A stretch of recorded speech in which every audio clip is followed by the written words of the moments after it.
Itinapon sa putik ang dangal ng aking pamilya habang sila ay humahalahak sa ginto. Sa marangyang piging, sinampal ako ng katotohanang masahol pa sa aso ang tingin nila sa amin. Wala kang kwenta, sigaw ng anak ng alkalde habang ibinubuhos ang mainit na sabaw sa aking ulo. Ngunit may kamay na humarang sa susunod na hagupit, isang pagtatanggol na yayanig sa kanilang kaharian. Haharapin ko ang bagyo. Sino ngayon ang luluhod? Bakit ko naman kakausapin ng basurang yan? Anak lang siya ni Amado, ang clerk na nagnakaw sa kaba ng bayan natin. Bagay lang sa kanya at sa may sakit niyang ina ang mabulok sa putik. Napatigil si Maya sa tapat ng pintuan ng pribadong silid ng Golden Pavilion Restaurant. Sa kanyang mga nanginginig na kamay, maitbit niyang hawak ang isang makapal na folder ng audit report, kasama isang maliit at simpleng basket ng bibingka na maingat na binalot na kanyang ina. Ipinabilin pa sa kanya ni Alona bago siya umalis ng bahay na iabot ito sa pamilya Valderrama bilang tanda ng pasasalamat sa tulong na ibinigay ng mga ito noong mamatay ang kanyang ama 10 taon na ang nakalilipas. Ngunit ang bawat salitang lumalabas sa pagitan ng mga marangyang halakak sa loob ng silid ay tila mga patalim na paulit-ulit na sumasaksak sa kanyang dibdib. Ang bango ng mainit na kakanin sa kanyang kamay ay biglang naglaho, napalitan ng tila amoy ng napanis na pagkain habang ang kanyang lalamunan ay unti-unting nanikip at natuyo. Naramdaman ni Maya ang unti-unting pagkawala ng lakas sa kanyang mga daliri, dahilan upang bahagyang mapunit ang papen na balot ng bibingka. Walang luha na umagos sa kanyang mga mata dahil ang matinding sakit na dulot ng marahas na katotohanan ay sapat na upang patigilin ang kanyang buong mundo. Tila naging bingi siya sa tugtog ng biolin sa background ng restauran, at ang tanging narinig na lamang niya ay ang mabilis at mabigat na tibok ng kanyang sariling puso. Ito ba ang kabayaran sa bawat patak ng pawis at tapat na paglilingkod ng aking ama? Ang yurakan ang kanyang alaala sa harap ng mga taong itinuturing naming tagapagligtas. Huminga ng malalim si Maya, pinilit na ibalik ang natitirang lakas sa kanyang mga binti. Itinulak niya ang mabigat na pinto ng silid na lumika ng marahang ingay sa makintab na sahig. Sa loob, nakaupo si Ashley Valderrama sa gitna ng mahabang mesa na paliligiran ng mga lokal na opisyal at mga kilalang tao sa lipunan. Kumikinang ang kanyang sutlang kasuotan sa ilalim ng kristal na chandelier habang ang kanyang muka ay puno ng kasiglahan na agad napalitan ng matinding pandidiri nang makita ang dalaga. "What are you doing here?"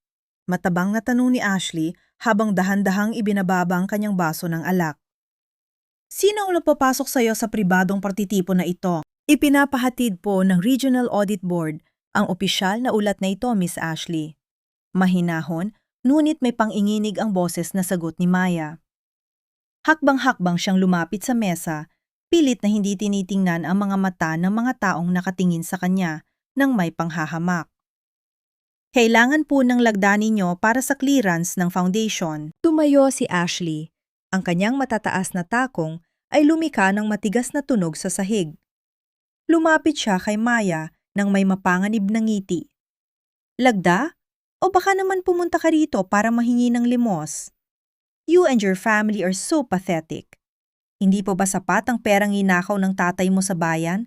Kaya ngayon naman ay ginagamit mo ang mga basurang papel na yan para takutin kami?" "Hindi nagnakaw ang ama ko, Miss Ashley," maigpit na sagot ni Maya habang nakatitig ng diretso sa mga mata ng dalaga. Ang ulat na ito ang magpapatunay kung saan talaga napunta ang pondo ng bayan. Ang mga salitang iyon ay tila sumugat sa kapalaluan ni Ashley. Sa isang iglap, hinablot niya ang mangkok ng mainit na sabaw ng sinigang mula sa mesa at walang awang ibinuhos ito sa ulo ni Maya. Ang mainit na likido ay gumapang sa anit, mukha at balikat ng dalaga na nag-iwan ng matinding hapdi at pamumula sa kanyang balat. Bago pa man makahuma si Maya sa gulat, isang malakas na sampal ang dumapo sa kanyang kanang pisngi na nagdulot ng malakas na tunog na umalingaw-ngaw sa buong silid. Natahimik ang lahat. Walang sinuman sa mga naroroon ang nagtangkang tumayo o magsalita upang pigilan ang kalupitan. Nanatiling nakatayo si Maya, nanginginig ang buong katawan habang ang mainit na sabaw at ang kanyang sariling luha ay magkahalong dumadaloy pababa sa kanyang baba. Ramdam niya ang lasa ng dugo sa kanyang labi na bahagyang pumutok. Ang kanyang puso ay tila nadurog sa milyon-milyong piraso, ngunit pinilit niyang huwag maglabas ng anumang hikbi na magpapakita ng kanyang kahinaan. You deserve that, bulong ni Ashley habang muling itinataas ang kanyang kamay upang saktan muli ang dalaga. Para malaman mo kung saan lulugar ang isang tulad mo. Ngunit bago pa man dumapo ang pangalawang hagupit, isang matipunong kamay ang biglang humarang sa ere. Mahigpit na hinawakan ng bagong dating ang puso ni Ashley, dahilan upang mapasinghap ang dalaga sa gulat at bahagyang sakit. Sobra na ito, Ashley! Galit na sulyap ni Daniel Valderrama sa kanyang kapatid. Ang kanyang mga mata ay nag-aapoy sa galit habang nakatingin sa kalunos-lunos na kalagayan ni Maya. Kuya Daniel? Gulat na bulong ni Ashley, pilit na binabawi ang kanyang kamay. Bakit mo ba pinagtatanggol ang babaeng yan? She's trying to ruin our family with those fake documents. Humingi ka ng tawad sa kanya, ngayon din. Utos ni Daniel sa isang malamig at mapanganib na tono na bihira nilang marinig mula sa kanya. Are you out of your mind? Magpapakababa ako para sa kanya? Tumawa si Ashley nang may pilit na tapang, ngunit nang makita ang seryosong mukha ng kanyang kapatid, padabog niyang kinuha ang kanyang bag sa upuan. Ganyan ka naman palagi, kuya.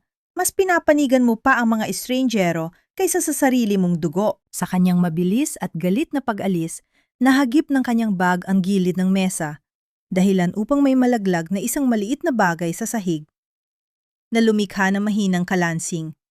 Ngunit walang sinuman ang nakapansin nito sa gitna ng tensyon. Humarap si Daniel kay Maya. Ang kanyang mga mata ay puno ng matinding pag-aalala at bighati. Kinuha niya ang kanyang mamahaling panyo mula sa bulsa at marahang inabot ito sa dalaga.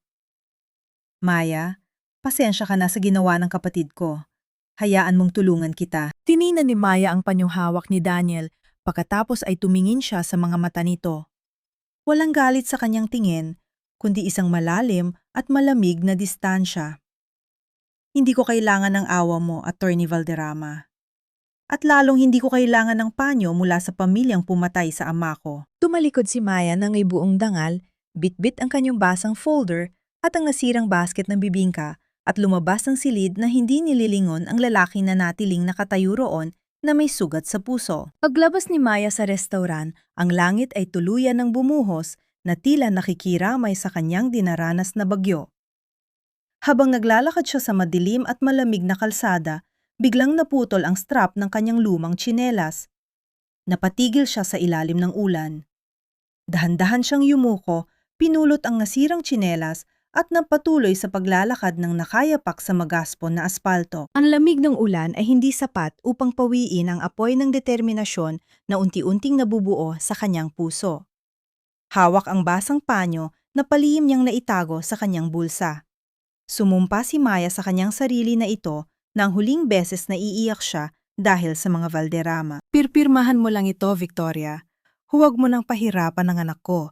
Maging practical ka naman kahit minsan lang sa buhay mo. Ang boses ni Aling Cora, ang kanyang biyena, ay tila isang malamig na hangin na dumaan sa loob ng puting silid ng ospital. Walang bakas ng pag-aalala sa mukha ng matanda. Kahit na nakikita nitong maputla at hirap huminga si Victoria habang nakahiga sa kama.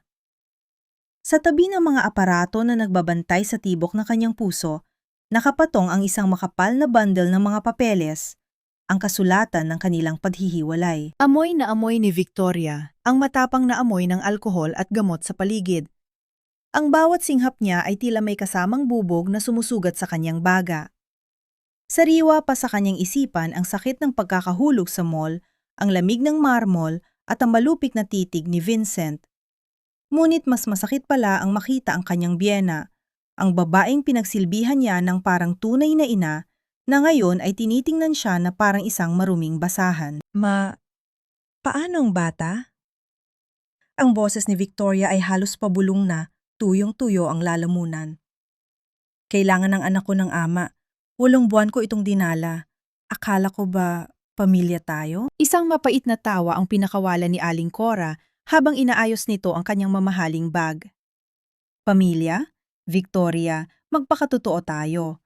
Noong pinakasalan ka ni Vincent, Akala namin ay may maitutulong ka sa estado namin. Pero ano ang ibinigay mo? Isang pabigat. Isang babaeng walang ibang alam gawin kundi ang maglinis ng bahay at magmukhang kaawa-awa. Na yung malapit na siyang maging partner sa malaking kumpanya, hindi ka na nababagay sa mundo niya. Si Monica, siya ang kailangan ni Vincent. May koneksyon siya, may pera siya, at higit sa lahat, hindi siya amoy kusina. Tumingin si Victoria sa kisame, pilit na pinipigilan ang pag-agos ng mga luha. Naalala niya noon nagsisimula pa lamang si Vincent. Nung wala silang pambayad ng upa, ibinigay niya ang kanyang mga alahas. Ang mga yiyas na kunwari ay nakuha niya sa isang maliit na ipon, ngunit sa katotohanan ay bahagi ng kanyang tunay na yaman. Pinalood niyang lumago ang karera ng asawa habang siya ay nanatili sa dilim, napapanggap na isang mahirap na ulila dahil lamang sa kagustuhan niyang maranasan ang tunay na pag-ibig na hindi nakabase sa pera. Anong laking pagkakamali? Ang utang na loob na dapat ay nagbuklod sa kanila ay naging isang kadena na ngayon ay ginagamit para sakalin siya. Huwag mong isipin ng bata, dagdag pa ni Aling Cora habang inilalapag ang isang mamahaling bolpen sa ibabaw ng papeles. Magbibigay si Vincent ng kaukulang sustento, sapat na para makabalik ka sa probinsya at mamuhay ng tahimik. Pirmahan mo na ito bago pa magbago ang isip niya at tuluyan ka ng walang makuha. Dahan-dahang ijinalaw ni Victoria ang kanyang nanginginig na kamay. Hinawakan niya ang bolpen, hindi dahil sa pagsuko, kundi dahil sa isang matinding desisyon na nabuo sa gitna ng kanyang pagdurusa. Sa bawat segundo ng katahimikan, ang emosyon sa loob ng kanyang dibdib ay nagbabago. Mula sa pagkadurog, ito ay nagiging isang matigas at malamig na galit. Isang galit na kasing tatag ng asero. Gusto niyo ba talaga ito, Ma? Tanong ni Victoria habang nakatingin ng diretso sa mga mata ng biyena. May kakaibang kislap sa kanyang mga mata na hindi pa nakikita ni Aling Cora kailanman. Siyempre, para sa ikabubuti nating lahat, sagot ng matanda ng may pagkairita. Kinuha ni Victoria ang papel at mabilis na idinaan ang bolpen sa ibabaw niyon. Ang bawat letra ng kanyang pangalan ay tila isang sumpa na ibinabalik niya sa pamilyang ito. Pagkatapos, itinapon niya ang mga papeles sa paanan ng kanyang biyena. Ang tunog ng pagbagsak ng papel sa sahig ay tila isang hudyat na katapusan. Lumayas na kayo, malamig na sabi ni Victoria. At tandaan niyo ang araw na ito, dahil ito ang huling beses na makikita niyo ang aking mga luha. Nagulat si Aling Cora sa biglang pagbabago ng aura ni Victoria. Ngunit mabilis din itong nag-irap at kinuha ang mga papeles bago lumabas ng silid ng walang pasabi. Nang muling mapag-isa si Victoria sa katahimikan ng gabi, dahan-dahan siyang bumangon kahit na kumikirot ang kanyang katawan. Inabot niya ang isang maliit na bag na itinago niya sa ilalim ng unan. Sa loob niyon ay isang simpleng telepono na hindi niya ginagamit sa loob ng 3 taon. Binuksan niya ang aparato. Ang liwanag ng screen ay tumama sa kanyang mukha, nagpapakita ng isang determinasyong hindi kayang bogin ng kahit anong bagyo. Pindot ang isang numero na tangi siya lamang ang nakakaalam. Pagkaraan ng ilang segundo, isang baritono at magalang na boses ang sumagot sa kabilang linya. Chairwoman Victoria? Isang karangalan na marinig muli ang inyong boses. 3 taon kaming naghihintay. Huminga ng malalim si Victoria. Ang kanyang mga mata ay nakatuon sa bintana kung saan tanaw ang mga ilaw ng lungsod ng Maynila. Ihanda ang sasakyan, utos niya. Ang boses ay puno ng otoridad na matagal niyang ibinaon. Simula na ang paglilinis sa Tinju. Ang reyna ay uwi na sa kanyang palasyo. Ngunit bago pa man makasagot ang nasa kabilang linya, isang biglang ingay mula sa labas ng pintuan ang narinig. Ang tunay na dahilan kung bakit nagmamadaling umalis si Aling Cora ay biglang pumasok sa silid ng may kasamang 2 lalaking nakauniporme. Pasensya na, Mrs., pero kailangan na nating ilipat kayo sa ward. Pinatigil na po ni Mr. Tansinko ang coverage ng inyong HMO at binawi na rin ang deposito para sa kwartong ito. Ang boses ng gwardiya ay walang emosyon, Parang isang makina na nagbabasa ng isang utos. Kasama niya ang isang billing clerk na hindi man lang makatingin ng diretso kay Victoria. Sa labas ng pinto, Nakita niya ang ilang mga nurse na nagbubulungan. Ang kanilang mga mata ay puno ng awa na mas masakit pa kaysa sa harapang pang-iinsulto. Humigpit ang kapit ni Victoria sa puting kumot ng ospital. Ang kanyang 8 buwang tiyan ay tila naging isang mabigat na pasanin sa sandaling iyon. Ang sakit ng pagkakahulog niya sa mall ay tila bumalik, kumikirot sa bawat bahagi ng kanyang pagkatao. Hindi niya akalain na aabot sa ganito ang kalupitan ni Vincent. Hindi lang siya iniwan sa gitna ng daan, kundi pati ang kaligtasan ng sarili nila anak ay handa nitong isakripisyo para lamang sa ilang libong piso. Ngayon na po ba? Ang mahinang tanong ni Victoria. Ang kanyang boses ay nanginginig, hindi dahil sa takot, kundi dahil sa matinding pait na namumuo sa kanyang dibdib. Opo, Mrs. May bago na raw pong gagamit ng suite na ito, sagot ng clerk habang mabilis na nililigpit ang ilang gamit sa lamesa. Dahan-dahang tumayo si Victoria. Ang bawat galaw niya ay tila isang pagsubok sa kanyang katatagan. Ang lamig ng sahig ay gumapang sa kanyang mga paa, pinaalala sa kanya ang sandali ng kanyang pagbagsak. Ngunit sa pagkakataong ito, walang Vincent na tumulak sa kanya. Ang sariling pamilya niya ang unti-unti nagtatanggal ng bawat proteksyong akala niya ay kusa nilang ibinigay. Habang naglalakad siya sa pasilyo ng ospital, bitbit ang isang maliit na plastic bag ng kanyang mga gamot, ramdam niya ang mga matang nakatingin sa kanya. Siya ang sentro ng tsismis, ang buntis na asawa na itinapon ng mayamang negosyante.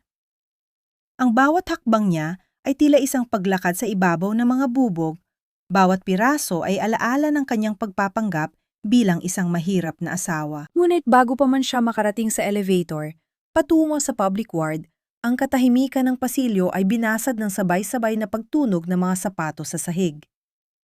Isang grupo ng mga lalaking nakabarong at may suot na earphone ang mabilis na naglakad patungo sa kanyang direksyon. Pinangunahan sila ng isang lalaking nasa edad 40, seryoso ang mukha at may hawak na isang gintong folder. Huminto ang grupo sa mismong tapat ni Victoria.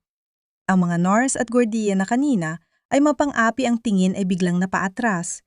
Tila naramdaman ang bigat ng otoridad na dala ng mga bagong dating. Chairwoman Victoria, ang boses ni Marcus, ang kanyang pinagkakatiwalaang secretary, ay umalingaw-ngaw ng may matinding paggalang.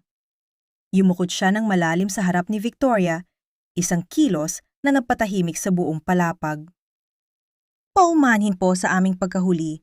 Hindi namin akalain na hantong sa ganitong kawalang-galang ang lahat. Tumingin si Victoria kay Marcus.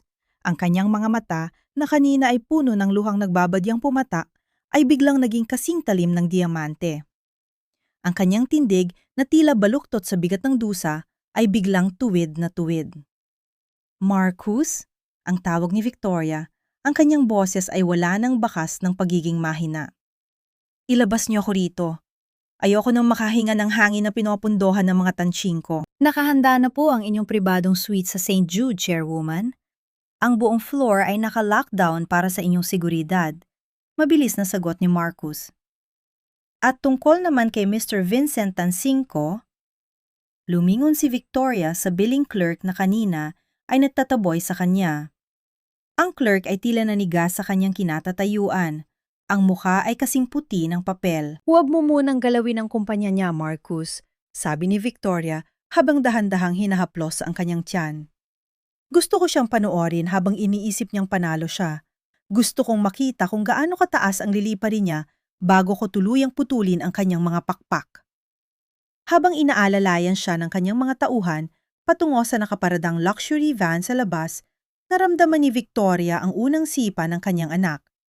Tila isang pagsang-ayon nito sa kanyang desisyon. Sa kabilang dako ng lungsod, sa loob ng isang mamahaling restaurant, kasalukuyang nagtataas ng baso ng champagne si Vincent kasama si Monica. Ipinagdiriwang nila ang pagkapanalo sa isang malaking bidding. Isang bidding na hindi nila alam ay pag-aari ng kumpanyang kinuha na ni Victoria ang kontrol.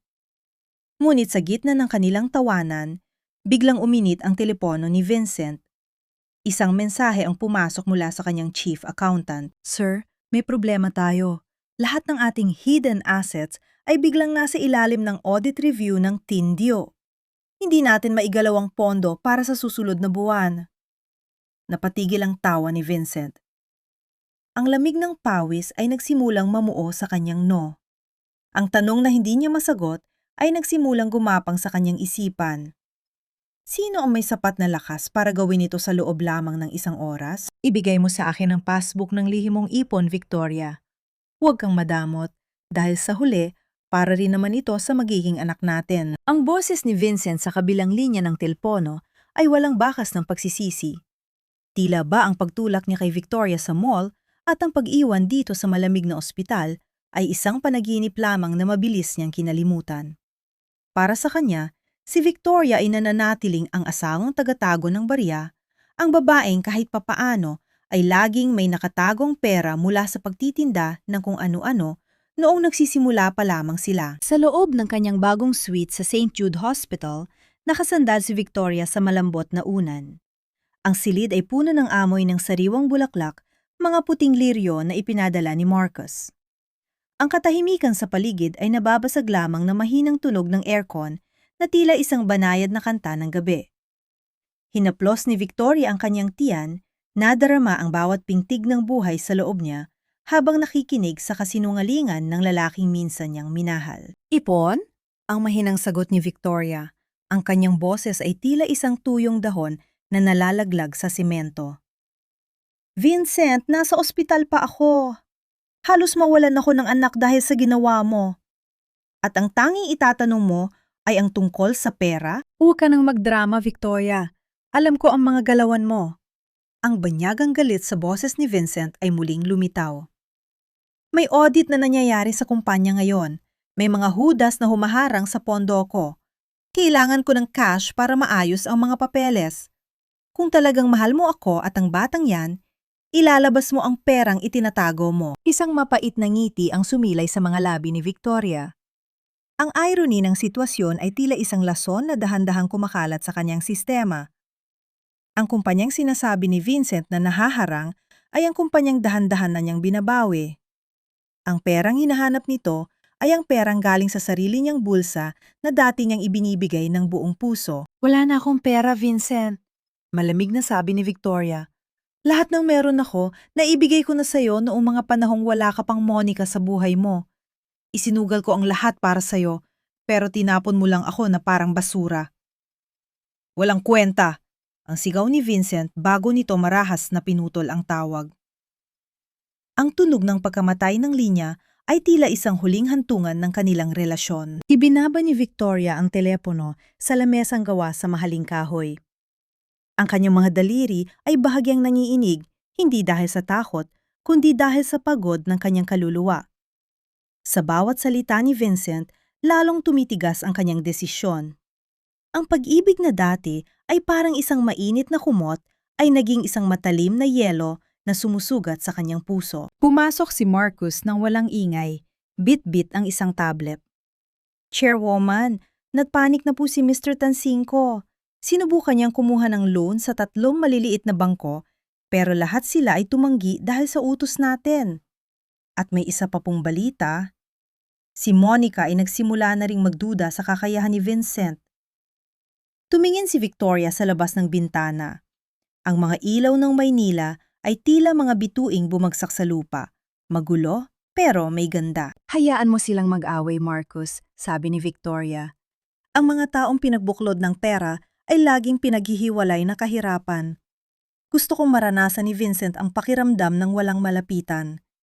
Gusto kong maramdaman niya ang lamig ng mundong ibinigay niya sa akin. Dahan-dahang kinuha ni Victoria ang isang maliit na sapatos ng sanggol na nakapatong sa kanyang tabi.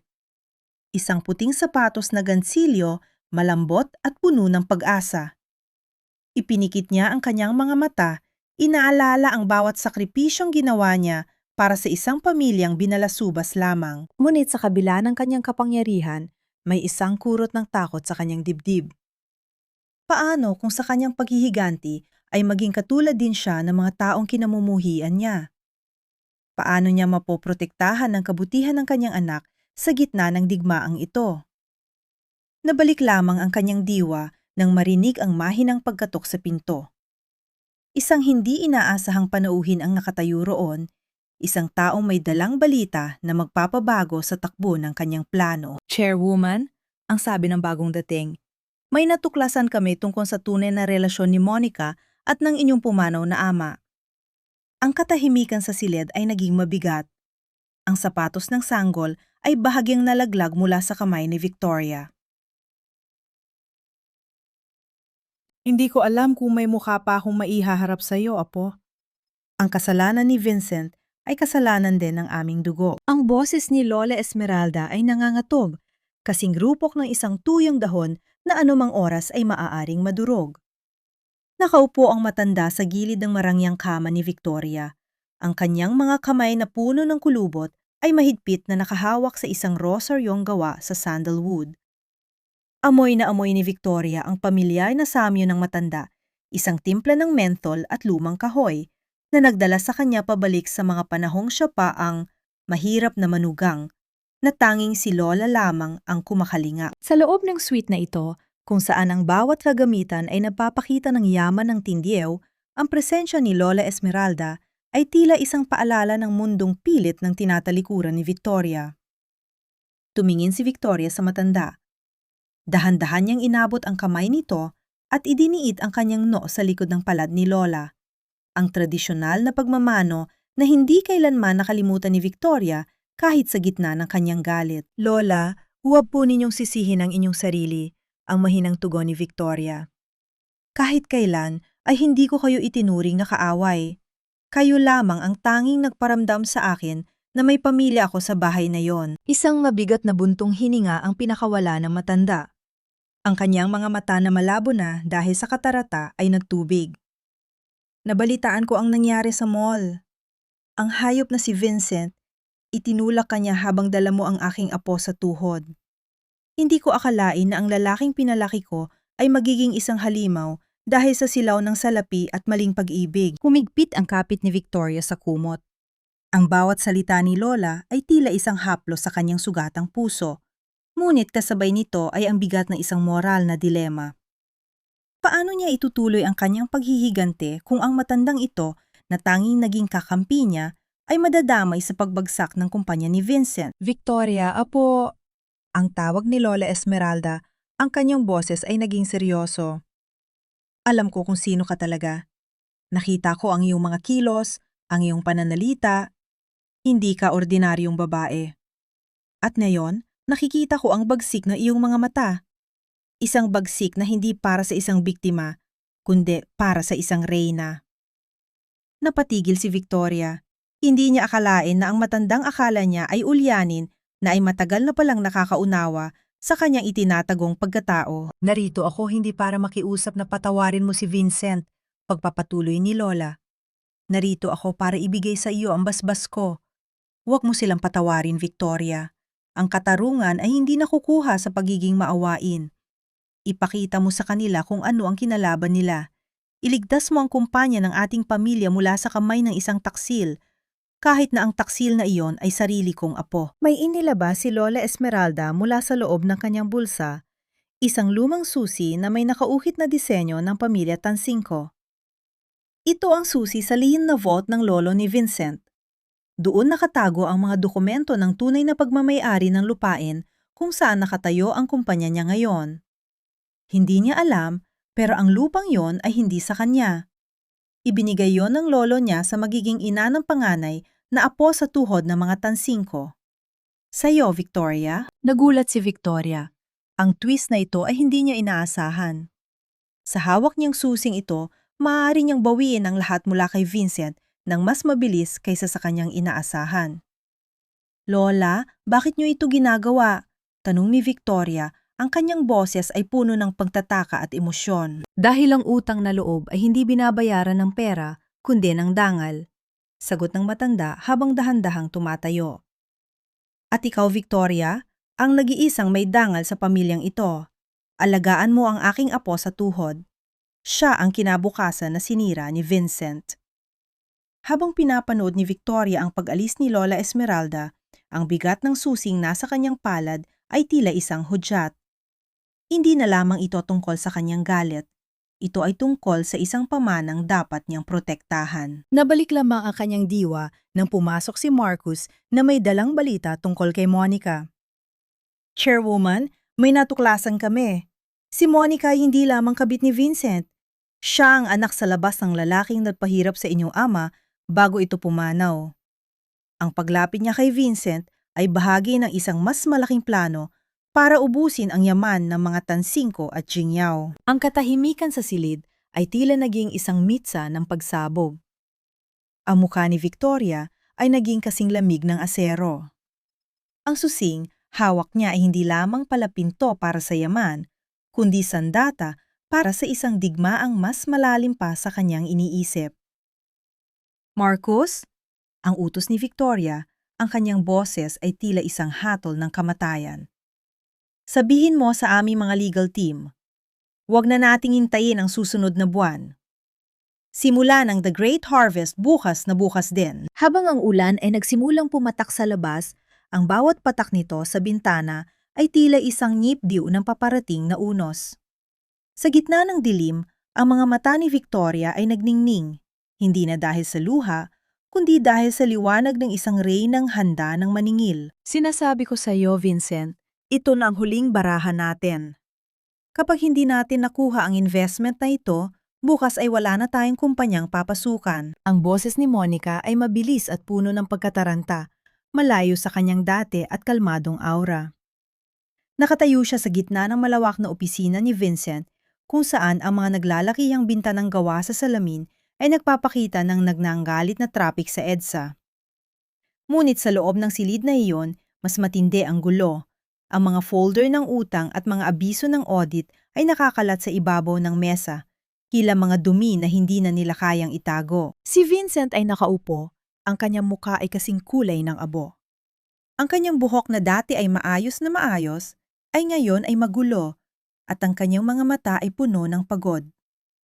Simula nang mawala si Victoria at simula nang harangan ng Tinju ang kanilang mga transaksyon, tila gumuho ang kanyang mundo sa loob lamang ng ilang araw. Pero Monica, hindi ba masyadong magandang alok na ito? Tanong ni Vincent habang binabasa ang gintong folder na nasa kanyang harap. 1 bilyong piso para sa 30% ng kumpanya? Mula sa isang investor na hindi nating kilala? Iyon na nga ang punto, honey. Ang pagpupumilit ni Monica habang hinahaplos ang balikat ni Vincent. Isang haplos na puno ng manipulasyon. Galing ito sa isang offshore fund. Sabi ng kontak ko, gusto nilang pumasok sa Philippine market at tayo ang napili nila dahil sa track record mo.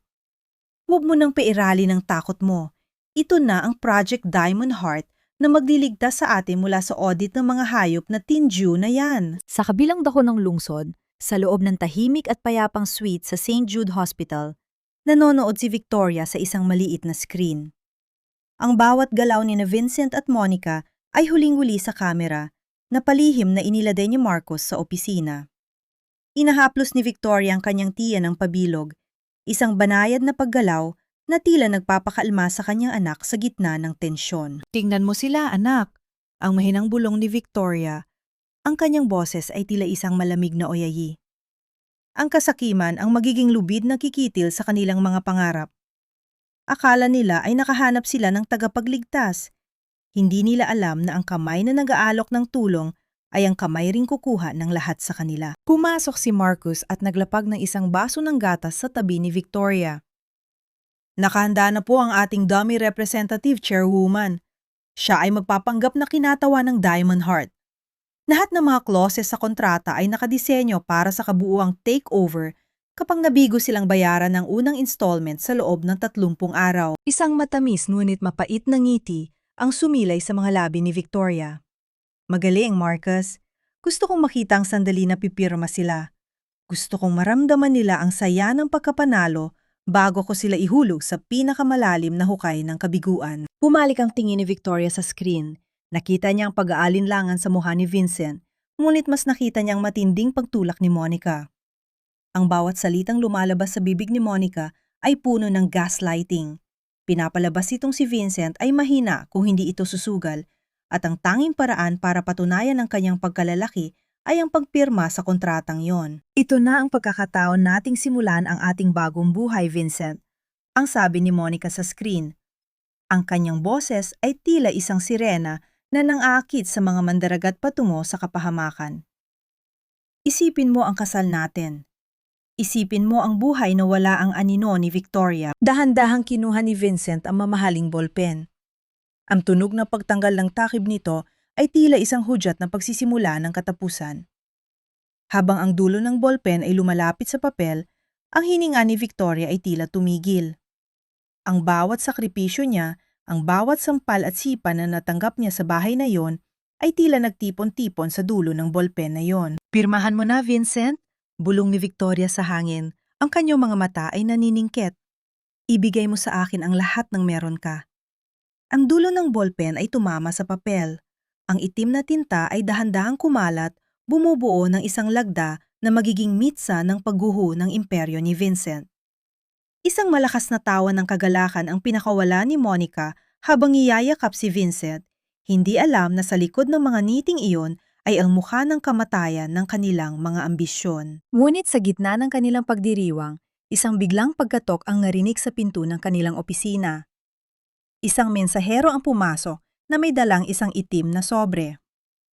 Para po kay Mr. Vincent Tansinko, ang sabi ng mensahero, mula po sa legal office ng Jingyao. Isang paalala para sa inyong pagharap sa korte bukas. Napatigil ang tawanan. Ang kontratang kapipirma lang ni Vincent ay bahaging nalaglag mula sa kanyang kamay, tila isang tuyong dahon na walang halaga. Ang sobreng itim ay tila isang kabaong na naghihintay na mabuksan.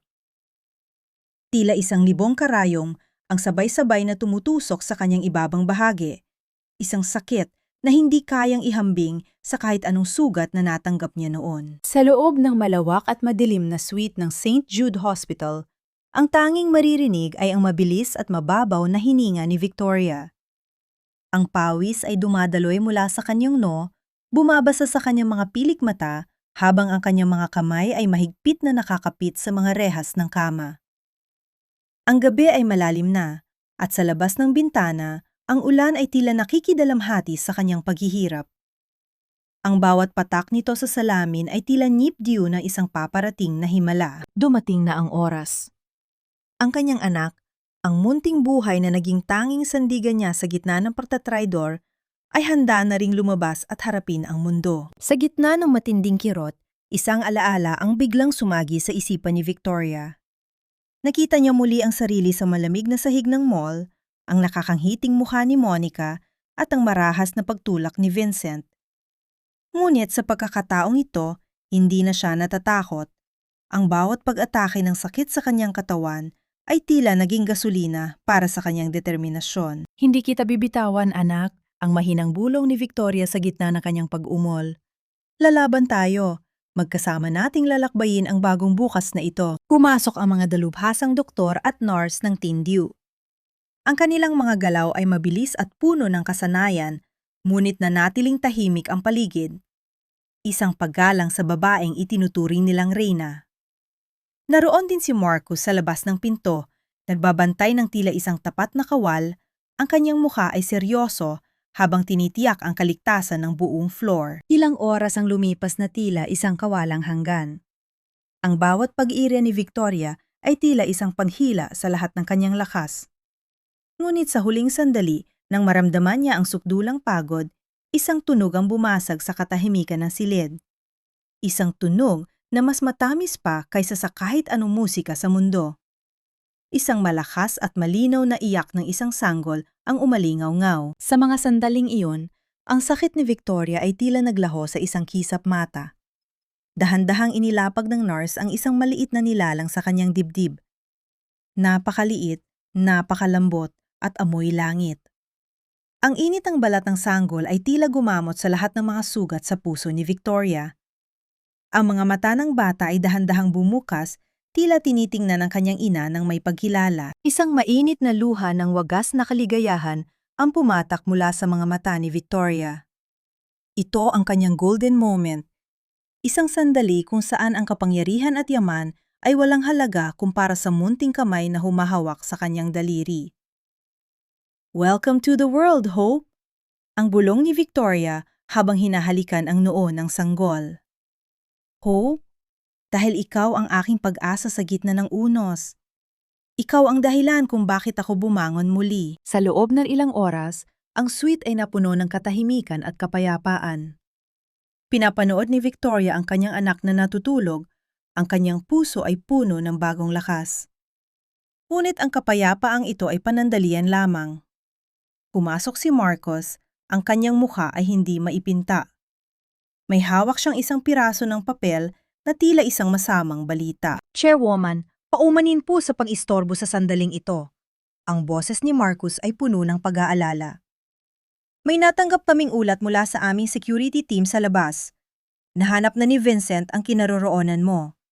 May nagtraidor sa atin sa loob ng ospital na ito. Napatigil ang tibok ng puso ni Victoria. Ang karga niyang sanggol ay bahagyang gumalaw, tila nararamdaman ang biglang tensyon sa paligid. Nasaan siya? Ang malamig na tanong ni Victoria. Nasa ibaba na po siya, Chairwoman, kasama ang kanyang mga abogado at ilang mga tauhan. Iginiit niyang may karapatan siya sa bata bilang ama. Sagot ni Marcus habang inihahanda ang kanyang baril sa ilalim ng barong. Isang matalim na tingin ang ipinuko ni Victoria sa pinto. Ang kanyang pagiging ina ay biglang napalitan ng pagiging isang leon na handang pumatay para sa kanyang anak. Ang silyadong sobre na naglalaman ng lihim ni Monica ay nasa ibabaw pa rin ng lamesa, tila isang sandatang naghihintay na gamitin. Hayaan mo siyang umakyat, Marcus, ang utos ni Victoria. Ang kanyang boses ay tila isang hatol mula sa langit. Gusto niyang makita ang bata? Sige, ipakita natin sa kanya kung anong klaseng impyerno ang naghihintay sa isang amang nagtapon sa kanyang sariling dugo at laman. Ang tunog ng papasok na elevator sa dulo ng pasilyo ay tila isang babala. Ang digmaan ay hindi na lamang tungkol sa pera, ito ay tungkol sa kaluluwa ng kanyang anak. Buksan niyo ang pintong ito. Karapatan ko ang makita ang anak ko.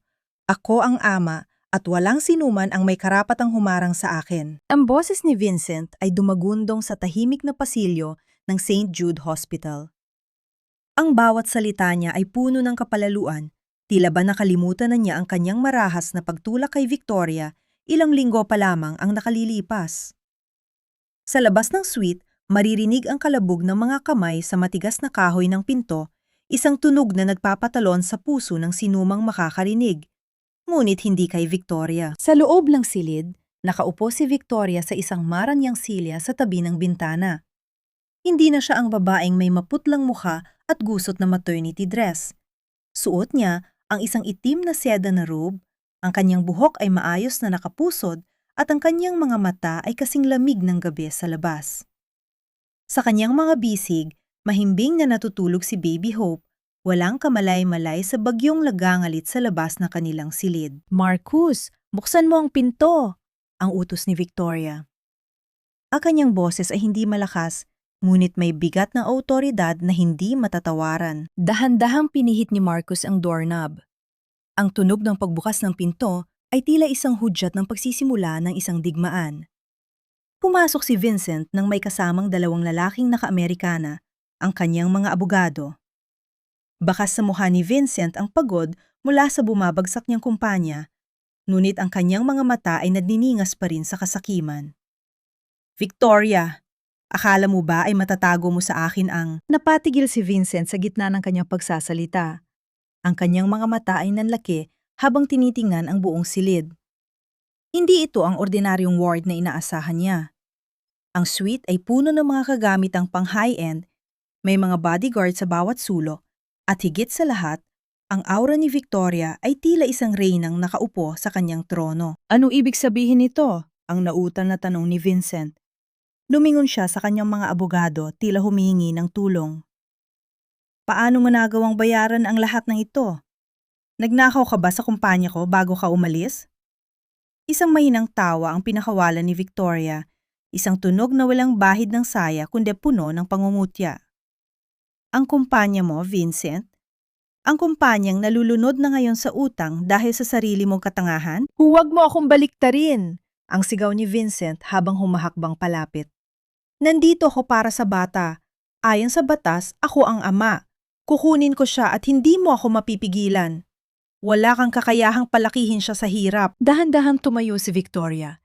Maingat na inilapag si Baby Hope sa kanyang crib na gawa sa mamahaling kristal at pilak. Lumapit siya kay Vincent hanggang sa magtapat ang kanilang mga mukha. Ang bango ng kanyang mamahaling pabango ay tila sumasakal sa amoy ng sigarilyo at pawis ni Vincent. Ang batas? Ang malamig na tanong ni Victoria.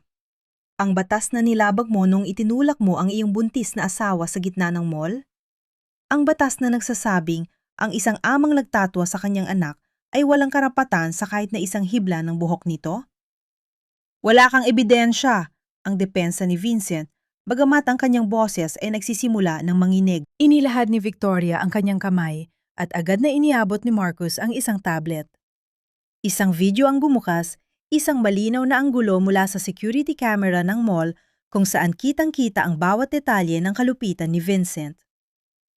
Ang bawat galaw mo, Vincent, ay nakatala, sabi ni Victoria. At tungkol naman sa sinasabi mong kakayahan sa pera, kinuha ni Victoria ang isang dokumento mula sa lamesa at isinampal ito sa dibdib ni Vincent. Ang tunog ng papel na tumama sa kanyang suot na polo ay tila isang malakas na sampal sa kanyang pagkatao. Basahin mo yan. Yan ang deed of ownership ng gusaling kinaroroonan ng opisina mo ngayon. Binili ko yan kahapon sa ilalim ng pangalan ng anak ko. Sa madaling salita, Vincent, ako na ang landlord mo. At na yung sandaling ito, formal na kitang pinapaalis sa aking ari-arian. Nabitawan ni Vincent ang mga papeles. Ang kanyang mukha ay nawala ng kulay, tila isang bangkay na nakatayo. Ang kanyang mga abogado ay nagsimulang magbulungan at dahan-dahang umatras. Tila ayaw nang madamay sa bumabagsak na barko. Sino ka ba talaga, Victoria? Ang pabulong na tanong ni Vincent, ang kanyang boses ay puno ng takot at pagtataka. Tumingin si Victoria ng diretso sa kanyang mga mata. Ang kanyang titig ay tila isang hatol na hindi na mababago. Ako ang babaeng itinapon mo sa putikan, Vincent. At ngayon, ako ang reynang bibilhin ang bawat piraso ng iyong buhay hanggang sa wala nang matira sa'yo, kundi ang anino ng iyong mga pagkakamali. Bago pa man makasagot si Vincent, pumasok ang dalawang pulis sa silid. Mr. Vincent Tansinko, kailangan niyo pong sumama sa amin para sa investigasyon tungkol sa tangkang pagpatay at physical abuse. Habang kinakabitan ng posa si Vincent, ang huling nakita niya ay ang nakatalikod na anyo ni Victoria habang muling kinakarga si Baby Hope. Ang katahimikan sa silid ay muling bumalik, ngunit ang bawat tibok ng puso ni Victoria ay tila isang martilyo na nagpapatibay sa kanyang bagong mundo. Gayunpaman, sa gitna ng kanyang tagumpay, isang mensahe mula kay Monica ang lumitaw sa kanyang telpono. Isang larawan ng isang lumang dokumento na may kinalaman sa tunay na ama ni Victoria. Isang lihim na maaring sumira sa lahat ng kanyang itinatayo. Akala mo ba ay tapos na ang lahat dahil lang nakuha mo si Vincent? Nagkakamali ka, Victoria. Ang perang ipinagmamalaki mo ay dugong galing sa mga taong pinatay ng sarili mong ama. Ang tinig ni Monica sa kabilang linya ay tila isang kagat na makamandag na ahas, malamig, mapanganib at puno ng lason. Sa loob ng kanyang tahimik na silid sa ospital, ang bawat salita ay umalingaw-ngaw sa pandinig ni Victoria, mas masakit pa kaysa sa anumang sampal na natanggap niya noon. Ang kamay niyang may hawak ng telpono ay bahagyang nanginig, hindi dahil sa takot, kundi dahil sa biglang pagguho ng kanyang alaala tungkol sa isang bayaning ama. Sa kanyang kandungan, si Baby Hope ay bahagyang gumalaw, tila nararamdaman ang biglang paglamig ng aura ng kanyang ina. Hinaplos ni Victoria ang pisiin ng sanggol. Ang kanyang mga mata ay nakatuon sa isang lumang litrato ng kanyang ama na laging nasa kanyang pitaka. Ang lalaking nasa litrato ay may maamong mukha, ang pundasyon ng kanyang pagkatao at ang inspirasyon sa likod ng pagtatayo ng Teen Joe. Huwag mong dungisan ang pangalan ng ama ko, Monica. Ang malamig na sagot ni Victoria. Wala kang alam sa kanya. Ang lahat ng lumalabas sa bibig mo ay kasing dumi ng iyong budi. Isang mapait at malakas na tawa ang pinakawalan ni Monica. Really? Bakit hindi mo itanong kay Marcus? O kaya ay tingnan mo ang mga lihim na file sa basement ng inyong lumang mansyon. Ang chairwoman na hinahangaan ng lahat ay anak lamang na isang magnanakaw na sumira sa buhay ng pamilya ko. Actually, Victoria, hindi tayo magkaiba. Pareho tayong bunga ng kasalanan.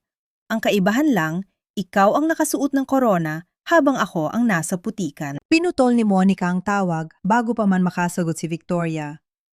Ang tunog ng pagkaputol ng linya ay tila isang mabigat na pagsasara ng pinto patungo sa katotohanan. Sa kabilang dako ng lungsod, sa loob ng isang madilim at magulong penthouse, itinapon ni Monica ang kanyang telepono sa ibabaw ng sofa. Ang kanyang mga mata ay puno ng galit at desperasyon. Wala na si Vincent. Ang kumpanyang inasahan niya ay naging abona. Ngunit hindi siya susuko ng ganoon na lamang. Ang itinatago niyang dokumento, ang ulat na nakaraang transaksyon ng Tinjo 20 taon na ang nakalilipas, ang kanyang huling alas. Kung babagsak ako, Victoria, sisiguraduhin kong kasama kitang lulubog. Ang bulong ni Monica sa dilim habang dahan-dahang hinahaplos ang isang lumang papeles na may tuyong mansa ng dugo. Bumalik ang eksena kay Victoria. Pumasok si Marcus, ang kanyang muka ay seryoso habang tinitingnan ang kanyang amo. Napansin niya ang pagbabago sa mukha ni Victoria, ang biglang pagtanda ng kanyang mga mata sa gitna ng gabi. Marcus? Ang tawag ni Victoria, ang kanyang boses ay tila isang marupok na sinulid. Totoo ba? May kinalaman ba ang ama ko sa pagbagsak ng pamilya ni Monica? Noong bata pa ako, may mga bagay ba kayong itinago sa akin? Napatigil si Marcus. Ang kanyang pananahimik ay tila isang pag-amin na mas masakit pa kaysa sa anumang salita. Dahan-dahan niyang iniyuko ang kanyang ulo, tila isang tapat na kawal na nabigo sa kanyang misyon na protektahan ang kaluluwa ng kanyang reyna. May mga bagay sa negosyo, Chairwoman, na kailangan gawin para mabuhay, ang mahinang sagot ni Marcos. Ang inyong ama ay hindi masamang tao, pero sa mundong ito, walang sinumang may malinis na kamay. Ang pakiramdam ni Victoria sa sandaling iyon ay tila isang gusali na unti-unting gumuho mula sa loob. Ang lahat ng kanyang ipinaglalaban, ang katarungan, ang dangal, ang paghihiganti kay Vincent, ay biglang tila walang saysay kung ang mismong pundasyon niya ay nakatayo sa isang kasinungalingan. Sa gitna ng kanyang pagkalito, isang hindi inaasang tunog ang narinig mula sa nursery monitor. Isang mahinang paghikbi ni Baby Hope. Ngunit pagtingin ni Victoria sa camera, nakita niya ang isang anino ng isang taong hindi dapat naroroon. Isang estrangero ang nakatayo sa tabi ng crib ng kanyang anak. May hawak na isang itim na rosas. Ang bawat pintig ng puso ni Victoria ay tila isang martilyo ng takot. Ang baysoy ay hindi pa pala tapos at ang kanyang anak ang muling naging pain sa isang laro ng nakaraan na hindi pa tapos maningil. Huwag mo hawakan ang anak ko! Ang sigaw ni Victoria ay tila isang kidlat na bumasag sa katahimikan ng gabi. Ngunit ang kanyang boses ay tila napako sa kanyang lalamunan nang makita niya ang eksena sa nursery monitor. Ang kanyang mga kamay ay nanginginig habang binitawan niya ang baso ng tubig na kanyang hawak. Ang tunog ng pagbasag ng bubog sa sahig ay tila isang hudyat ng muling pagguho ng kanyang kapayapaan. Hindi na siya nag-iisip. Sa kabila ng sakit na kanyang tahi mula sa operasyon, tumakbo si Victoria patungo sa kabilang silid. Ang bawat hakbang niya ay tila isang pagtutuo sa kamatayan. Ang kanyang hininga ay gumuho, ang kanyang puso ay tila isang tambol na nagwawala sa loob ng kanyang dibdib. Hope! Anak! Nang marahas siyang itulak ang pinto ng nursery, ang hangin sa loob ay tila naging kasing lamig ng isang libingan. Ang bintana ay bahagyang nakabukas, hinahayaan ang mahalumigmig na hangin ng gabi na pumasok at liparin ang manipis na kurtina. Ngunit wala na ang anino. Wala na ang estranggero. Dali-dali siyang lumapit sa crib. Doon, nakita niya si Baby Hope na mahimbing na natutulog, walang kamalay-malay sa panganib. Ngunit sa tabi ng ulo ng sanggol, sa ibabaw ng puting kumot, ay nakapatong ang isang itim na rosas. Ang bawat talulot nito ay tila gawa sa kadiliman, at sa gitna niyon ay may isang maliit na papel na may mansa ng pulang tinta. Dahan-dahang kinuha ni Victoria ang papel, ang kanyang mga daliri ay tila yelong naninigas. Ang utang sa dugo ay binabayaran ng dugo, Victoria. Hindi sapat ang pera, hindi sapat ang posas, isang buhay para sa isang buhay. Dumating si Marcus na may hawak na baril, ang kanyang mga mata ay nanlilisik habang sinusuri ang bawat sulok ng silid. Chairwoman, paumanhin! Nakalusot sila sa aming surveillance. May nadhack sa sistem ng ospital sa loob ng 5 minuto. Sila, Narito sila, Marcus. Ang boses ni Victoria ay tila isang tuyong bulong. Nandito sila sa loob ng silid ng anak ko. Hinawakan nila ang kumot niya. Ang galit na naramdaman ni Victoria sa mga sandaling yon ay hindi na katulad ng galit niya kay Vincent. Ito ay isang mas malalim, mas madilim at mas marahas na uri ng pot. Ito ang galit ng isang ina na nakitang nilapastangan ang tanging kabutihang natitira sa kanyang buhay. I-lockdown ang buong ospital. Ang utos ni Victoria, ang kanyang boses ay naging kasing talim ng asero. Ayokong may lumabas o pumasok kahit isang langaw. At tawagan ng ating intelligence team. Hanapin si Monica na yon din. Chairwoman, may balita po kami, sabi ni Marcus habang tinitingnan ang kanyang tablet. Si Monica, hindi na siya matagpuan sa kanyang penthouse. Ngunit may isang witness na nakakita sa kanya sa lumang bodega ng pamilya Doom. Ang lugar kung saan nagsimula ang lahat ng negosyo ng inyong ama. Napatigil si Victoria. Ang lugar na yon ay puno ng mga alaala ng kanyang kabataan, ngunit na yon, ito ay naging simbolo ng isang madilim na nakaraan na ayaw niyang harapin. Alam niyang ito ay isang bitag. Alam niyang hinihintay siya ni Monica doon para sa isang huling paghaharap. Tiningnan ni Victoria ang kanyang anak sa huling pagkakataon bago siya humarap kay Marcus. Bantayan mo siya ng iyong buhay, Marcus. Kapag may nangyaring masama sa kanya, huwag mo na akong hintaying bumalik. Saan po kayo pupunta, Chairwoman? Tatapusin ko na ang kwentong ito, ang sagot ni Victoria habang kinukuha ang kanyang itim na trench coat. Kung ang nakaraan ng ama ko ang dahilan ng lahat ng ito, ako ang tatapos sa sumpa. Hindi ko hahayaang magmanangan ako na isang mundong puno ng dugo at kasinungalingan. Habang papalabas si Victoria ng ospital, ang ulan ay tila naging isang malakas na delubyo. Ang bawat patak nito sa kanyang sasakyan ay tila isang babala ng kamatayan. Ngunit sa loob ng kanyang puso, wala ng takot. Ang dating mahirap na asawa ay tuluyan ng namatay at ang isinilang ay isang leon na handang pumatay para sa kanyang anak. Ngunit ang hindi alam ni Victoria, sa loob ng lumang bodega, si Monica ay hindi nag-iisa. Isang taong matagal nang itinuring na patay ang nakaupo sa dilim, may hawak na isang lumang litrato ni Victoria noong bata pa ito. Malapit na siya, ang sabi ng misteryosong tinig. At sa pagkakataong ito, wala ng tinju na makapagliligtas sa kanya. Tila bawat patak ng ulan sa bubong ng lumang bodegang ito ay isang sumumbat sa aking pagkatao. Isang ingay na nagpapaalala sa akin na ang bawat pundasyon ng aking tagumpay ay maaaring nakatayo sa isang madilim na lihim. Huminto ang sasakyan ni Victoria sa tapat ng naglalakihang pintuang bakal na puno na ng kalawang. Sa gitna ng dilim at malakas na buhos ng ulan, ang lumang bodega ng pamilya Deng ay tila isang nakakatakot na gambana ng nakaraan. Ang dating makulay na logo ng Tinju sa itaas ng pinto ay kupas na, tila isang alaala na kaluwalhatian na dahan-dahang kinakain ng panahon. Bumaba si Victoria mula sa sasakyan nang hindi na hinintay ang payong ni Marcus. Hinayaan niyang mabasa ang kanyang mamahaling damit, hinayaan niyang maramdaman ng kanyang balat ang lamig ng mundong kinalakihan niya bago siya naging isang reyna. Ang bawat hakbang niya sa maputik na lupa ay tila isang pagbabalik sa kanyang pagiging bata. Noong ang tanging alam niya ay ang kanyang ama ay isang bayani. Dito niyo lang ako hintayin, Marcus. Ang malamig na utos ni Victoria habang hinahawakan ang dulo ng kanyang basang trench coat. Pero Chairwoman, mapanganib po sa loob. Hayaan niyo kaming sumama. Ang pag-aalala sa boses ng kanyang tapat na sekretary ay halata sa gitna ng ingay ng ulan. Hindi, Marcus. Ang digmaang ito ay personal. Ang sugat na binuksan ni Monica ay ako lamang ang makakapanghilom. O, ako lamang ang makakapagtapos. Sagot ni Victoria na hindi lumingon. Dahan-dahan niyang itinulak ang pintuang bakal. Ang tunog ng pag-atras ng trangka at ang pag-ingit ng mga lumang bisagra ay umalingaw-ngaw sa loob ng malawak at madilim na espasyo. Amoy na amoy ang amag, kalawang at ang alikabok ng 20 taon. Sa gitna ng bodega, may isang solong ilaw na nakabitin, nagbibigay ng isang madilim na anino sa isang babaeng nakaupo sa isang lumang silya. Si Monica.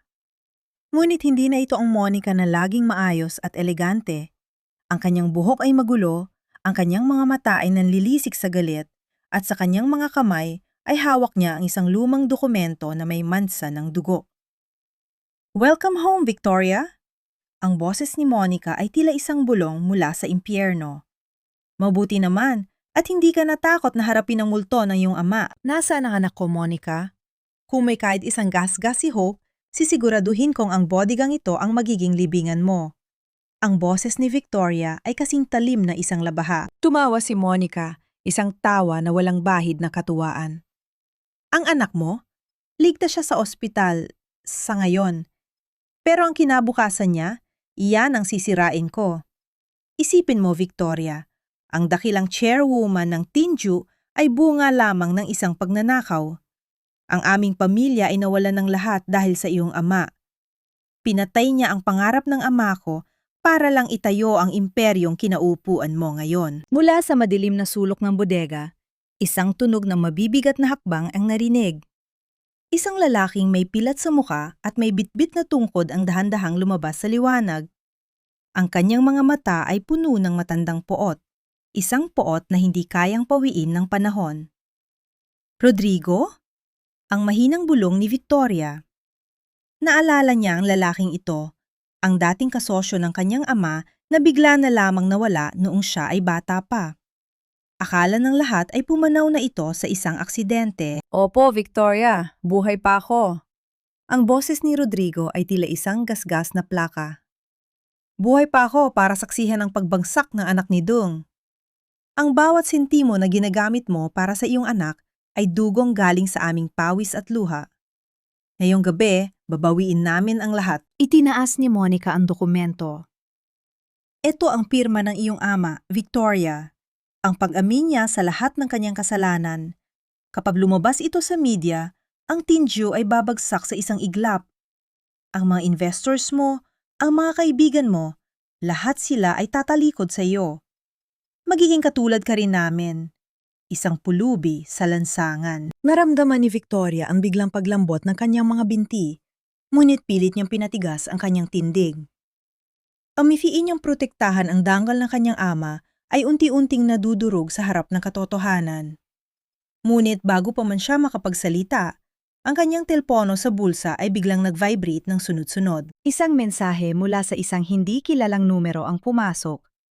Pagbukas niya ng screen, isang larawan ang tumambad sa kanya. Ang pintuan ng nursery ni Baby Hope na may isang itim na marka at isang kamay na may hawak na lighter sa tapat ng smoke detector. May choice ka, Victoria, ang sabi ni Rodrigo habang lumalapit. Ang bawat tukod ng kanyang tungkod sa semento ay tila isang hatol ng kamatayang. Ibigay mo sa amin ang kontrol ng Tinjo o panuri mo maging abo ang ospital kung nasaan ang iyong anak. Ang bawat pintig ng puso ni Victoria ay tila isang orasang mabilis na tumatakbo. Sa pagitan ng dangal ng kanyang ama at ng buhay ng kanyang anak, ang reyna ay nahaharap sa isang sakripisyong hindi niya inaakalang kailangan niyang gawin. Ang ulan sa labas ay lalong lumakas, tila isang marahas na palakpak para sa kanyang pagbagsak. Ang buhay ng iyong anak o ang pangalan ng iyong ama? Pumili ka, Victoria, dahil sa bawat segundo ng iyong pag-aalinlangan, lalong lumalapit ang apoy sa duyo ni Hope. Ang boses ni Rodrigo ay tila isang malupit na hatol na umalingaw-ngaw sa bawat sulok ng madilim na bodega. Sa screen ng kanyang telepono, nakikita ni Victoria ang maliit na uso na nagsisimulang lumabas mula sa ilalim ng pinto ng nursery. Ang bawat tiboks ng kanyang puso ay tila isang pagsabog ng takot, isang pakiramdam na tila ang kanyang sariling hininga ay unti-unting kinukuha ng bawat segundo ng katahimikan. Naramdaman ni Victoria ang panlalambot ng kanyang mga tuhod. Napakapit siya sa isang lumang posting kahoy, ang kanyang mga kuko ay bumaon sa marupok na balat nito. Ang lamig ng ulan na nanunuot sa kanyang damit ay hindi maikukumpara sa yelong namumuo sa kanyang mga bituka. Ito ang sukdulang sakripisyo, ang kanyang imperyo, ang bawat pawis at dugo na ibinigay ng kanyang ama, kapalit ng munting buhay na binuo niya sa loob ng 8 buwang puno ng luha. Bakit niyo ito ginagawa? Ang tanong ni Victoria. Ang kanyang boses ay tila isang marupok na hibla ng sinulid. Nakuha niyo na ang lahat kay Vincent. Bakit kailangan pati ang anak ko ay madamay? Dahil gusto kong maramdaman mo ang kawalan, Victoria, ang sigaw ni Monica, Ang kanyang mukha ay tila isang maskara ng pot sa ilalim ng kumukurap na ilaw. Gusto kong malaman mo ang pakiramdam ng isang taong kinuhaan ng kinabukasan. Pinirmahan mo na ang kamatayan ni Vincent na yon. Pirmahan mo ang iyong sariling pagbagsak. Inilapat ni Rodrigo ang isang makapal na bundle ng mga papeles sa ibabaw ng isang kalawanging bariles. Ang tunog ng pagbagsak ng papel sa bakal ay tila isang hudyat ng katapusan. Isang bolpen ang inialok ni Monica sa kanya. Ang dulo nito ay tila isang matalim na karayom na handang tumusok sa kanyang dangal. Sa gitna ng kanyang pag-aalinlangan, isang alaala ang biglang sumagi sa isipan ni Victoria. Naalala niya ang mga kamay ng kanyang ama, magaspang, pagod, ngunit laging mainit kapag humahawak sa kanyang maliit na palad. Naalala niya ang huling bili nito bago pumanaw. Victoria, ang yaman ay lumilipas, pero ang pag-ibig sa pamilya ay mananatiling buhay sa iyong dugo. Tiningnan ni Victoria ang screen ng kanyang telepono sa huling pagkakataon. Nakita niya ang anino ng isang tao sa tapat ng smoke detector. Ngunit may napansin siyang examining siyang kakaiba. Ang kamay na may hawak ng lighter ay may suot na isang pamilyar na rilo. Isang relong ibinigay niya sa isang taong pinagkatiwalaan niya ng kanyang buhay. Ang hininga ni Victoria ay tila tumigil. Ang katotohanan ay mas masakit pa kaysa sa apoy na nagbabadyang tumupok sa ospital. Marcus? Ang pabulong na sabi ni Victoria, ang kanyang boses ay puno ng hindi maipaliwanag na pait. Napatigil si Rodrigo at Monica. Isang nakakatakot na katahimikan ang bumalot sa bodega. Ang tanging maririnig ay ang ritmo ng ulan sa bubong na tila isang marahas na palakpak para sa isang trahedyang hindi pa natatapos. Dahan-dahang kinuha ni Victoria ang ballpen. Ang kanyang kamay ay hindi na nanginginig. Ang kanyang mga mata, na kanina ay puno ng takot, ay biglang naging kasing lamig ng malalim na dagat. Pipirmahan ko ito, ang sabi ni Victoria. Ang kanyang boses ay tila isang hatol mula sa langit. Ibibigay ko sa inyo ang tinje. Pero bago ko gawin yon, gusto kong malaman, magkano ang ibinayad nyo sa taong itinuring kong kapatid? Bago pa man makasagot si Rodrigo, isang malakas na tunog ng pagbukas ng pintuang bakal ang narinig mula sa likuran ni Victoria. Ngunit hindi ito ang kanyang mga bodyguard. Isang grupo ng mga lalaki na kauniporme ng pulis ang pumasok at sa gitna nila ay isang taong huling inaasahan ni Victoria na makikita sa lugar na iyon. Si Vincent. Ngunit hindi na siya ang mayabang at malupit na lalaki. Nakasuot siya ng orange na uniporme ng preso, may mga posa sa kamay at ang kanyang mukha ay puno ng matinding pansisisi. Victoria, itigil mo yan! Ang sigaw ni Vincent. Ang kanyang boses ay tila isang pakiusap mula sa hukay. Huwag kang papayag. Ang dokumentong hawak nila, ang dokumentong sinasabi nilang galing sa ama mo, ito ay isang kasinungalingan. Ako ang gumawa niyan kasama si Monica. Ang bawat salita ni Vincent ay tila isang malakas na sampal na nagpabalik sa katinuan ni Victoria. Ang bolpen sa kanyang kamay ay tila naging kasing bigat ng isang tonelada. Tumingin si Victoria kay Monica at nakita niya ang biglang pagbabago ng mukha nito mula sa tagumpay patungo sa sukdulang takot. Ngunit bago pa man makagalaw ang sinuman, isang malakas na pagtulog ng alarm ang narinig mula sa telepono ni Victoria. Ang screen ay nagpakita ng isang pulang babala. Smoke detected in Sector 4. Fire suppression system activated. Isang sigaw ang pinakawala ni Monica habang sinubukan niyang agawin ang mga papeles. Ngunit sa bilis ng pangyayari, isang malakas na pagtulak ang ginawa ni Rodrigo sa kanya. Ang matanda ay biglang tumayo mula sa kanyang tungkod. Ang kanyang pagkapilay ay isa lamang palang pagkukunwari. Kung hindi mapapasa akin ng tinche, walang makikinabang dito. Ang sigaw ni Rodrigo habang naglalabas na isang maliit na remote control. Ang bawat pintig ng puso ni Victoria ay tila isang babala.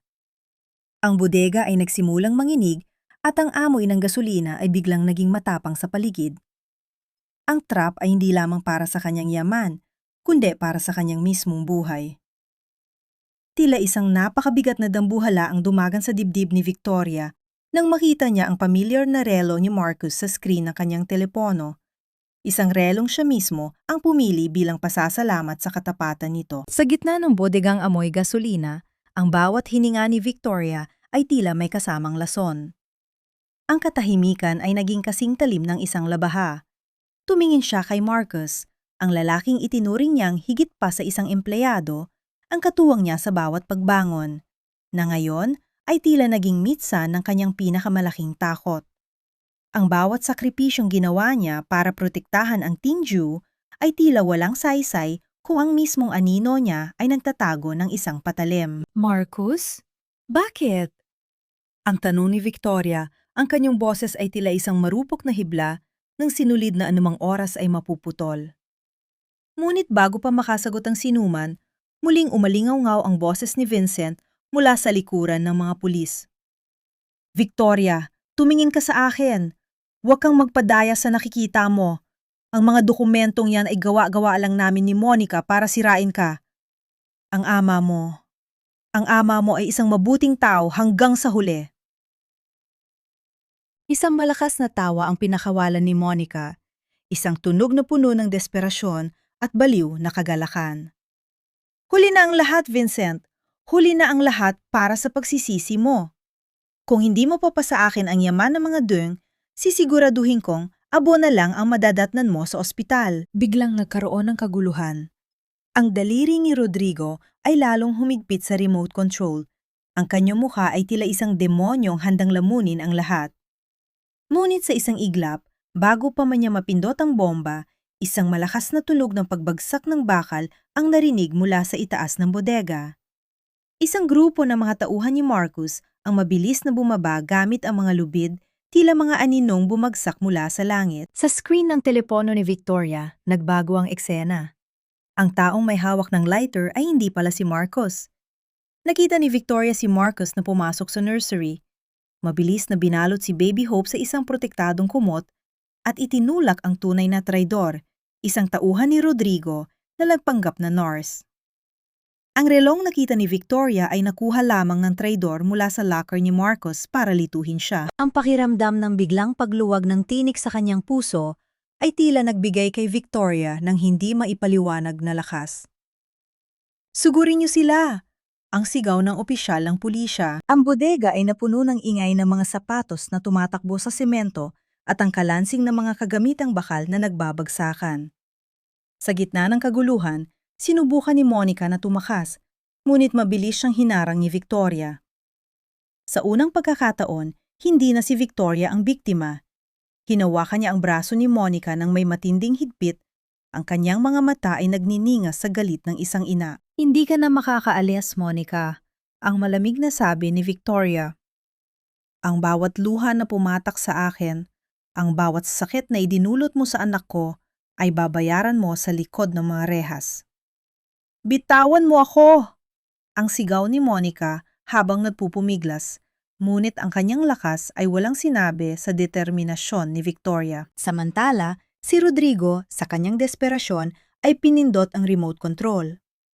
Ngunit sa halip na isang pagsabog, ang tanging narinig ay ang mahinang tunog ng isang sirang koneksyon. Ngumiti si Marcus mula sa itaas, hawak ang mga pinutol na kable ng signal. Tapos na ang laro, Rodrigo! Ang boses ni Marcus ay umalingaw-ngaw sa buong bodega. Habang pinapangunahan ng mga pulis ang pag-aresto kina Rodrigo at Monica, napatitig si Victoria kay Vincent. Ang lalaking dati ay tinitingnan niya ng may pag-ibig at kalaunan ay may pagkamuhi, ay ngayon ay tila isang estranggero na lamang. Nakita niya ang tapat na pagsisisi sa mga mata ni Vincent, ang pagnanais na bumawi sa lahat ng kanyang pagkakamali. Victoria, patawarin mo ako, ang mahinang sabi ni Vincent habang inilalayo siya ng mga pulis. Sana balang araw ay makita ko ang anak natin. Hindi sumagot si Victoria. Tiningnan lamang niya ang lalaki hanggang sa mawala ito sa dilim ng ulan. Ang pagpapatawad ay isang mahabang landas at sa ngayon, ang tanging mahalaga ay ang kaligtasan ng kanyang anak. Dali-daling lumabas si Victoria ng bodega, sumakay sa kanyang sasakyan at nagmamadaling bumalik sa ospital. Ang ulan ay tila humuhupa na at ang unang sinag ng bukang liwayway ay nagsisimula ng sumilip sa abot tanaw. Nang makarating siya sa nursery, Nakita niya si Marcus na karga si Baby Hope. Ligtas ang kanyang anak. Ang munting buhay na naging dahilan ng kanyang bawat pagbangon ay mahimbing na natutulog. Walang kamalay-malay na ang kanyang ina ay kakatapos lang makipagdigma sa mga multo ng nakaraan. Kinuha ni Victoria ang sanggol mula kay Marcus. Niyakap niya ito ng mahigpit. Ang bawat patak ng kanyang luha ay tila isang basbas ng kapayapaan. Ligtas na tayo, Hope. Ang bulong niya. Wala na ang mga anino. Wala na ang mga kasinungalingan. Ngunit sa kabila ng katahimikan, isang huling dokumento ang iniabot ni Marcus kay Victoria. Isang liham mula sa kanyang ama na totoong nakatago sa ilalim ng sahig ng bodega.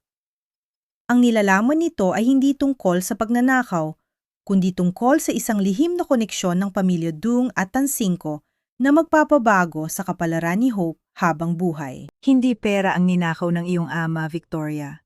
Ninakaw niya ang bawat panganib na dapat ay tumama sa pamilya Tansingco upang manatiling malinis ang kanilang pangalan. Ang boses ni Marcos ay parang isang banayad na bulong sa gitna ng katahimikan ng opisina ni Victoria sa itaas ng gusali ng Tinju. Hawak ni Victoria ang lumang liham. Ang papel nito ay kulay kape na sa kalumaan at may amoy ng nakalipas na panahon. Sa labas ng bintana, ang bukang liwayway ay dahan-dahang napapakulay ng ginto sa kalangitan ng Maynila. Ang bawat salita sa liham na isinulat ng kanyang ama ay tila isang haplos na napapahilong sa huling sugat sa kanyang puso. Nalaman ni Victoria ang katotohanan. Ang kanyang ama ay hindi magnanakaw. Sa halip, sinalo nito ang lahat ng utang at kasalanan ng lolo ni Vincent upang hindi mabagsak ang dangal ng pamilya Tansingco noong panahon ng krisis. Ang dugo na sinasabi ni Rodrigo ay ang perang ibinayad ng kanyang ama para iligtas sila. Ngunit binaliktad ni Rodrigo ang kwento dahil sa inggit. Lahat ng galit na dinala ko, Marcus. Lahat ng paghihiganti ko. Ang mahinang sabi ni Victoria habang nakatingin sa kanyang natutulog na anak sa tabi ng kanyang mesa. Nagmula pala ito sa isang malaking sakripisyo na hindi ko naunawaan. Ang inyong ama ay isang tunay na bayani, Chairwoman, sagot ni Marcus na may pagalang. At ngayon, ang katarungan ay nasa inyong mga kamay na. Pagkalipas ng isang linggo, napasya si Victoria na harapin ang huling multo ng kanyang nakaraan. Nagtungo siya sa piitan kung nasaan si Vincent. Ang bawat hakbang niya sa loob ng malamig at madilim na pasilyo ay tila isang pagtutuo sa kanyang dating sarili. Ang babaeng nang arat na isang simpleng buhay, ngunit nagising sa isang malupit na katotohanan. Nang makita niya si Vincent sa likod ng rehas, hindi na ito ang lalaking mayabang at malupit. Ang kanyang buhok ay gupit preso, ang kanyang mukha ay payat, at ang kanyang mga mata ay wala ng ningning ng kasakiman.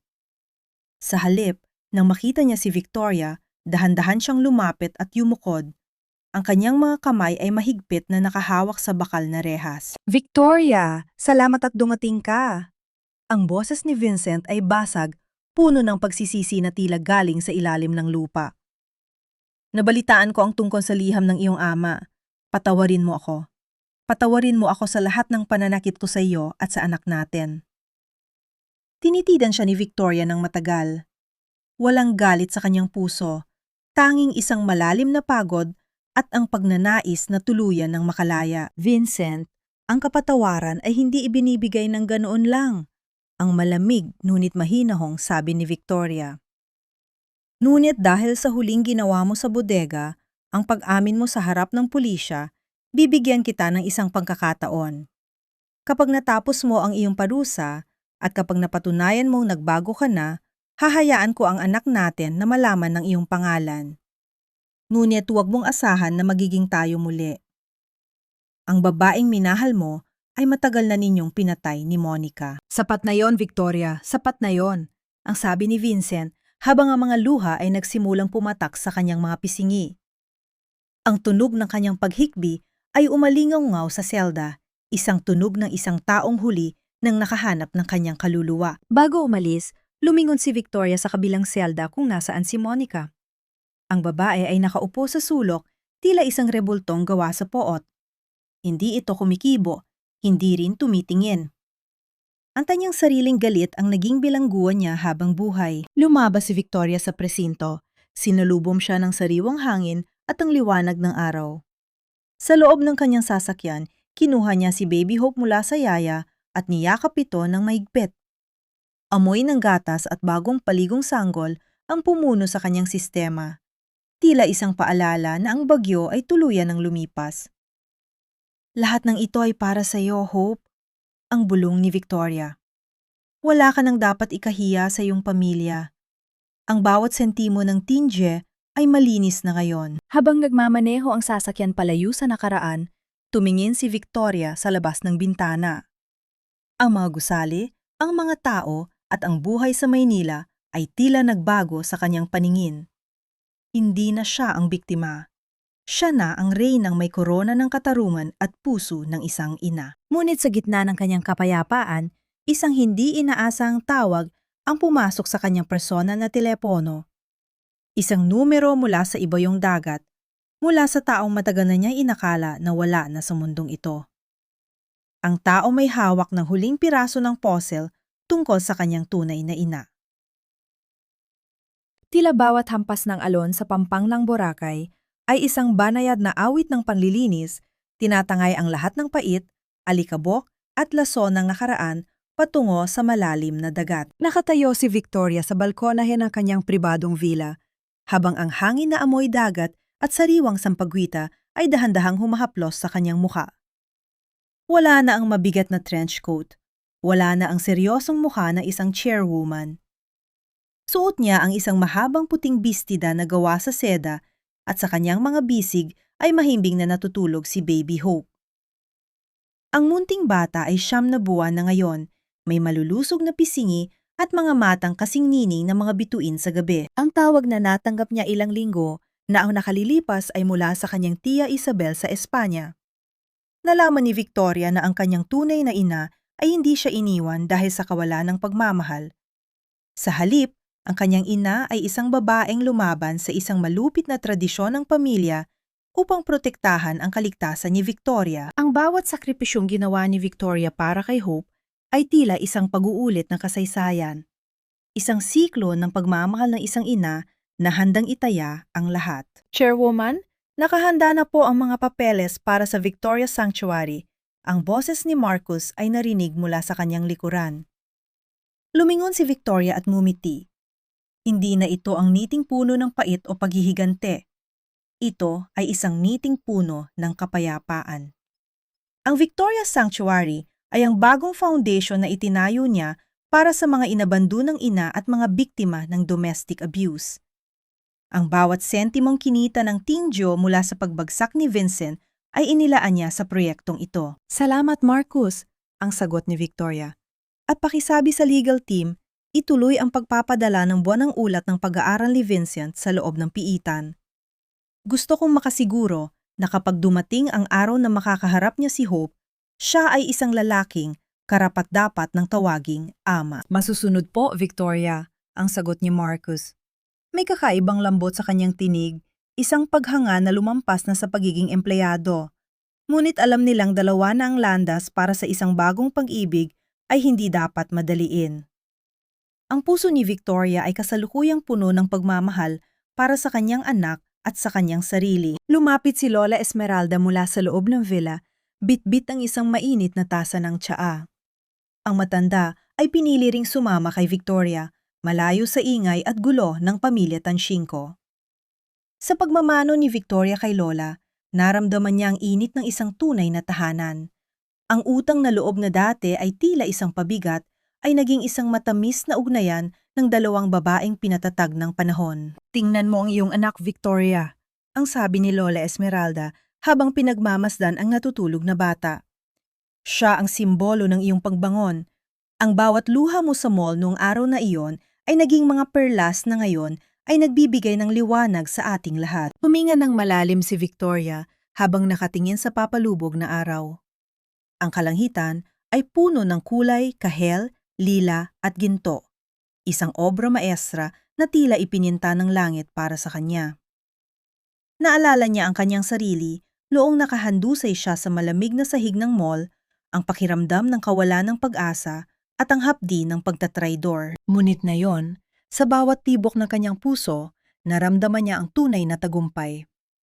Ang tagumpay ay hindi ang pagkakakulong ni Vincent o ang pagbagsak ni Monica. Ang tunay na tagumpay ay ang kakayahan niyang yakapin ang kanyang anak ng walang takot. Ang kakayahan niyang patawarin ang kanyang sarili at ang lakas na bumuo ng isang bagong mundo mula sa mga durog na pangarap. Dahan-dahang dumilat si Baby Hope at numiti sa kanyang ina. Ang munting kamay nito ay humawak sa kwintas ni Victoria, isang medalyon na may larawan ng kanyang ama at ina. Hindi ka naiiyak sa dilim, Hope, ang bulong ni Victoria habang hinahalikan ang noo ng sanggol. Dahil ang iyong ina ay isang reyna na natutong lumaban sa bagyo para lamang makita mo ang sikat ng araw. Ang tunog ng banayad na alon at ang mahinang paghikbi ng kagalakan ni Victoria ay naging huling himig ng isang kwentong nagsimula sa dugo at luha ngunit nagtapos sa ginto at pag-asa. Ang paglalakbay ni Victoria Dung ay tapos na. Ngunit ang alamat ng kanyang lakas ay mananatiling buhay sa bawat pusong handang bumangon muli. Ang reyna ay hindi lamang nakabalik sa kanyang trono. Siya ay nakahanap ng kanyang tunay na tahanan sa piling ng kanyang pinakamamahal na anak.